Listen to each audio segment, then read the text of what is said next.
Super సాఫ్ట్గా ఉండే పన్నీర్ ఎలా చేయాలో చూద్దాం.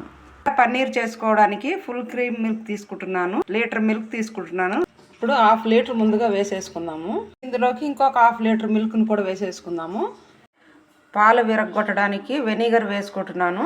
మీ కాడ వెనిగర్ లేకపోతే నిమ్మరసమైనా వేసుకోండి. చూడండి, వెనిగర్ ఇంత వేసుకోవాలి. ఇందులోకి నీళ్ళు కొంచెం వేసుకోవాలి. చూడండి, పాలు పొంగొస్తుంది.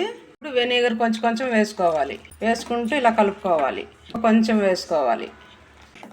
చూడండి ఎంత బాగా వచ్చిందో పన్నీర్. పాలు విరిగి ఎంత బాగా వచ్చిందో చూడండి. వెంటనే ఒక క్లాత్ వేసుకొని వడగట్టుకోవాలి. ఇందులోనే చల్లటి నీళ్ళు, 1 గ్లాస్ నీళ్ళు వేసేసుకోవాలి. క్లాత్లో ఇలా బాగా చుట్టేసి ఇలా పెట్టుకోవాలి. దీని మీద రాయి అయినా ఇలా కొంచెం నీళ్ళు వేసి 1 లీటర్ నీళ్ళు అలా వేసుకొని బరువుగా ఇలా పెట్టేసుకోవాలి. Paneer ready. Like, subscribe, share. Thank you.